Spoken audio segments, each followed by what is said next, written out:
Hi, we're the Gaslight Anthem.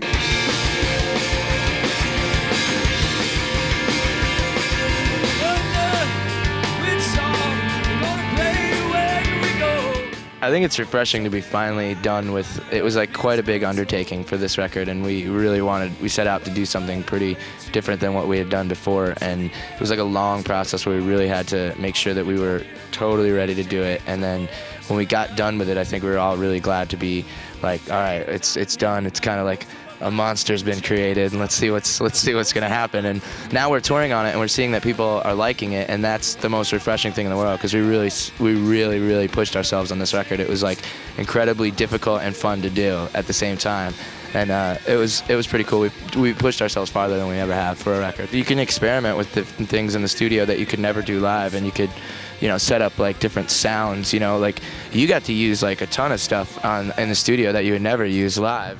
Yeah.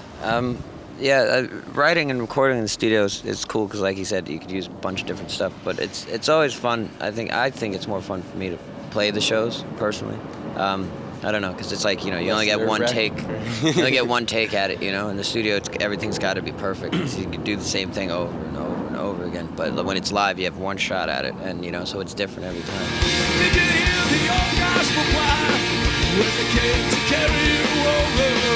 Did you hear your favorite song one last time? This is the first band where no one told anybody else what they wanted to do, and we just said, you play how you want to play, you play how you want to play, I'll play how I want to play, and you play how you want to play, and we'll just mix it together, and that's it.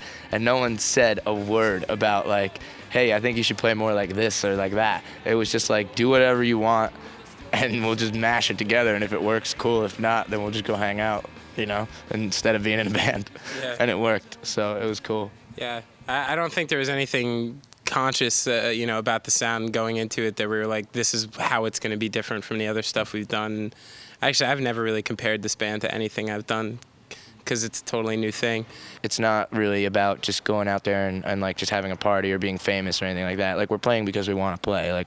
And I think we're at the age now where we kind of make decisions based on like what's right for us in our lives, and it's not so much like, wow, it would be really cool if we could drive a Mercedes. That doesn't really settle in. Like, we have more, I guess, like a more sober-minded way of thinking, because we're not young adolescents. Like, we're not like little kids fresh out of high school or anything like that. And we've kind of had time to develop as people and figure out, what we want out of life and what we want to do. And I think that it helps a lot. If you're playing like punk rock music, there are years and years of bands that have come before you, and that's where they set up the foundations, you know what I mean? Because like, we wouldn't be doing what we did without like Black Flag, you know what I mean? And like all those bands who did it before cell phones, before email, set up connections internationally, we wouldn't be here if they didn't set that up.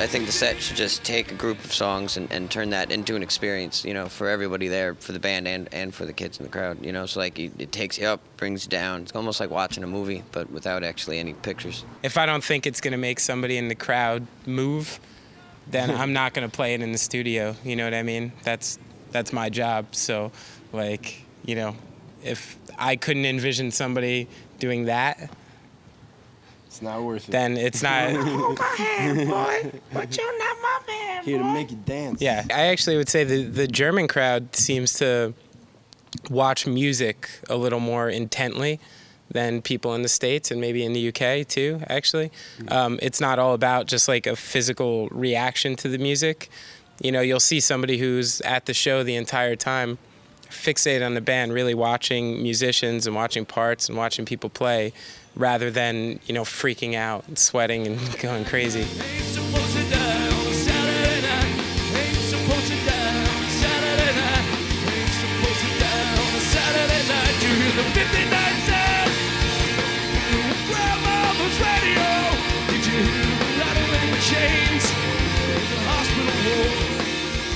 In Europe and in Australia, they make the Coca-Cola with real sugar.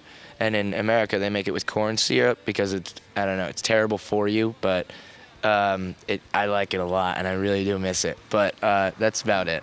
Sometimes I miss things in America that are here. Sure. That's weird.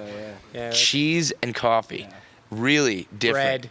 Yeah. Great bread. Yeah. Great bread. I never thought that would happen.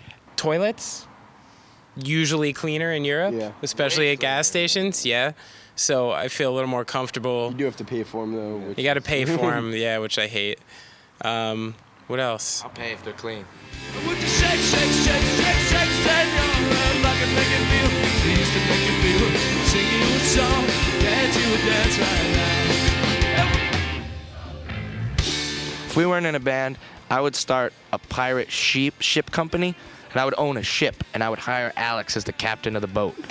Because when I first met Alex, he looked like Captain Ahab, and he had this awesome coat, like a pea coat, and it had like little anchors on the buttons, and he had like this big beard, and he was smoking out of like a corn cob pipe, and it was amazing. So that's what he would be, a seaman, because we would be together. Yeah. Down, down, down, down, darling.